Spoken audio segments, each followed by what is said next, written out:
Fala galera, beleza? Ó, tivemos grandes jogos ontem nas quartas de finais da Copa do Brasil, tá tudo decidido, né? O Grêmio passou do Bahia, o Cruzeiro passou do Atlético, o Inter passou do Palmeiras e o Atlético Paranaense passou do São Paulo, né? E a gente tem muita coisa pra falar porque foram confrontos assim bem disputados e assim, bons jogos mesmo. A gente teve um bom futebol apresentado nessa Copa do Brasil até agora. Então, se você tá curtindo a Copa do Brasil, se você tá curtindo os vídeos do canal, se você tá aqui pela primeira vez, se inscreve e deixa o seu like aí, não esquece. Bom, começando pelos jogos de mais cedo, né? Começando pelos jogos das 7 horas, a gente teve o Bahia e o Grêmio, dessa vez na Fonte Nova, né? O jogo de ida tinha sido 1-1. O Bahia tinha empatado no finalzinho do jogo. O Grêmio não vem esse ano mostrando o bom futebol que a gente viu do Grêmio nos outros anos. Isso preocupa o Renato, preocupa o elenco.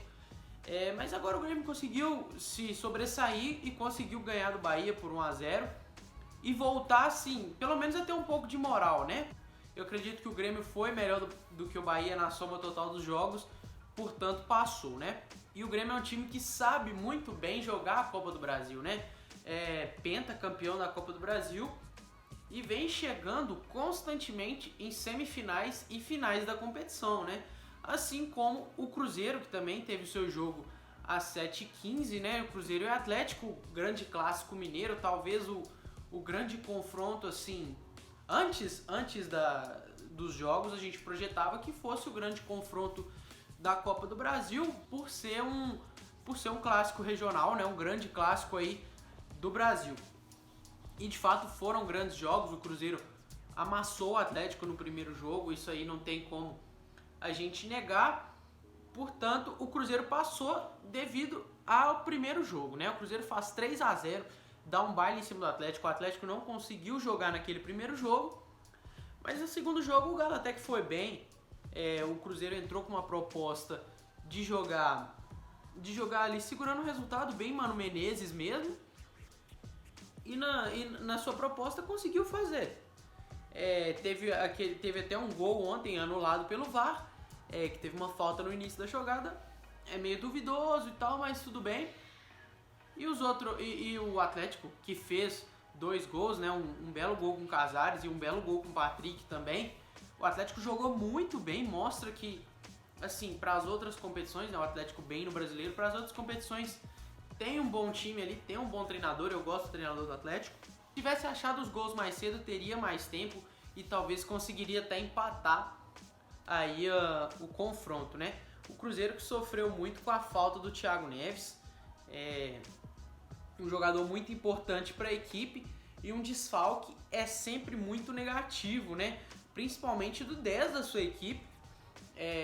Acho que fez muita falta, e o Fred também jogando. O Fred, que não jogou o primeiro, jogar agora o segundo também foi bem abaixo. O Fred está bem abaixo esse ano. Então acho que por esses fatores assim o Cruzeiro não teve tanta tranquilidade assim para passar de fase, mas o Cruzeiro está na semifinal, assim como o Grêmio, e o Cruzeiro pega o Inter na próxima fase. O Inter que passou do Palmeiras, né, em 2 confrontos muito equilibrados, tanto que foi para os pênaltis, né? O Inter que jogou bem, o Palmeiras que jogou muito bem em casa, conseguiu fazer 1-0. O Inter que não vem jogando bem fora de casa, né? Também pelo D'Alessandro não estar jogando fora de casa, está sendo poupado para os jogos no Beira-Rio. O Palmeiras vai bem, consegue fazer 1-0. O Inter até que não foi tão mal, né? Quase conseguiu empatar ali, teve gol anulado pelo VAR, não me lembro ao certo, mas acredito que sim. E aí leva o segundo jogo para o Beira-Rio com uma vantagem muito pequena. O Inter vai lá, consegue fazer 1-0 também. Tem um gol anulado no final do jogo, que ali é um absurdo. Aquele gol não deveria ser anulado em lugar nenhum. Jogada de contato normal. Segue o jogo, o Inter foi muito prejudicado, né? Aí teve a expulsão do D'Alessandro, que foi outra questão que o Inter foi prejudicado, porque se for jogar em casa o primeiro jogo, o D'Alessandro não joga.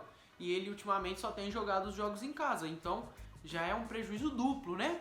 E talvez esse tenha sido o confronto com mais polêmicas de arbitragem, porque no primeiro jogo teve a sua polêmica lá, E nesse segundo agora, bastante polêmica, né? Por causa do VAR, acredito que o maior problema seja quem está mandando na ferramenta e não a ferramenta do vídeo em si, né? Precisa melhorar muito isso aí.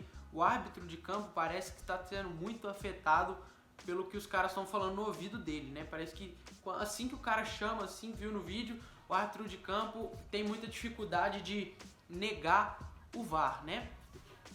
E pelo lado do Palmeiras, a gente também tem um destaque muito negativo, porque o Palmeiras é um time que está voando no Campeonato Brasileiro, mas pra mim já é meio caminho andado pro título, mas em competições mata-mata ainda não começou da Libertadores, mas da Copa do Brasil o Palmeiras não consegue decolar. O Palmeiras é um time que tem um elenco recheado, mas parece que não tem um ataque, não tem centroavante. O Davidson não joga, o Dudu joga bem, mas ele se omite nos pênaltis, como aconteceu ontem. A zaga é muito boa, mas ontem foi mal. Os reservas da zaga não são bons. A zaga titular é incrível, os reservas abaixa muito o nível. Assim, cheio de gente no meio de campo, mas aí o seu armador não joga nada. O Lucas Lima entra em campo para passear. Então o melhor time do Brasil não pode ter jogadores assim que abaixam tanto o nível do time, que prejudicam o time tanto assim. O Palmeiras tinha condição total de estar na semifinal e por incompetência própria não chega lá, não consegue. A gente precisa ver como vai ser o mata-mata da Libertadores agora, para ver se isso foi só na Copa do Brasil ou se o Palmeiras é realmente um time só de pontos corridos e mata-mata não aguenta. E o outro time que a gente tem o rótulo de melhor do Brasil, que inclusive acaba sendo o título desse vídeo, é o Flamengo, que também foi aos pênaltis na decisão contra o Atlético Paranaense. E aí, acredito que também tenha passado o melhor time dentro dos 180 minutos. Tirando os pênaltis, a gente vai falar dos pênaltis, mas dentro dos 180 minutos que foram jogados lá em Curitiba e no Rio, o Atlético jogou muito dentro de casa, muito. O Atlético fez 4 gols, 3 gols anulados pelo VAR e foi muito prejudicado. Os 3 gols anulados foram justos. Mas aí tem aquele lance do Diego Alves, eu acho que todo mundo se lembra, que o Diego Alves pega a bola muito claramente fora da área, ele não é expulso, o Atlético é muito prejudicado aí. Assim, jogou muito mais que o Flamengo na Arena da Baixada e sofreu empate no final. Mas aí, levando o jogo pro Maracanã como um resultado negativo, né? Porque se empata 0-0, o Flamengo leva. E no jogo de ontem, o Flamengo faz o primeiro gol, mas no começo do jogo a gente teve inúmeras chances pro Flamengo poder abrir essa vantagem, né, e tentar matar o jogo logo cedo. Não conseguiu por incompetência própria. O Flamengo também que sofreu com o desfalque do Bruno Henrique e por incompetência própria não consegue fazer o gol cedo, demora a achar o gol e o Atlético Paranaense numa encaixada de bola ali consegue fazer o seu gol e leva a disputa para os pênaltis. E nos pênaltis, meu Deus do céu, que pênalti do Flamengo foi esse? O Diego bate numa displicência tremenda. O Diego não tem condição nenhuma de bater pênalti. Porque eu vi um vídeo no Twitter hoje, eu vou até retweetar, vocês vão lá me seguir no Twitter, tá aqui embaixo na descrição. O Diego só perdendo pênalti. Tem uma coletânea dele assim, só perdendo pênalti, acho que desde 2017. É terrível. É o pênalti que o Vitinho bate, horrível, culpa o gramado. É o pênalti que o Everton Ribeiro bate, horrível. E assim, o goleiro do Atlético Paranaense muito bem, o Diego Alves pegou os pênaltis também, mas o Atlético foi bem mais competente e conseguiu passar de fase, né? Finalmente, assim, acho que isso pode conseguir quebrar um pouco o rótulo de que o Atlético só joga bem no sintético, né? Tem muita gente que chama até de sintético paranaense. É uma brincadeira, lógico.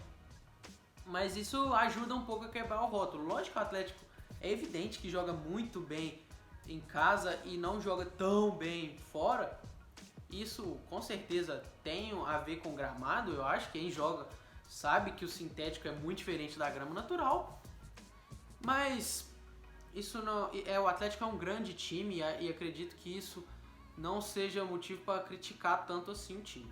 Então temos aí as semifinais definidas com Inter e Cruzeiro e Grêmio e Atlético Paranaense, né? Uma semifinal de Copa do Brasil sem ninguém do eixo Rio-São Paulo, o que para o futebol periférico a esse eixo Rio-São Paulo é muito positivo, né? Vemos times crescendo demais nessa década de 2010 para cá, como o Cruzeiro, como o Atlético Paranaense, que sim, dois times que já eram grandes, mas vêm crescendo muito mais, e acredito que Inter e Grêmio acompanham muito isso também. Então é isso, galera, valeu por assistir mais um vídeo. Deixa seu like aqui embaixo, comenta aí quem vocês acham que vão chegar na final da Copa do Brasil, se inscreve no canal e valeu!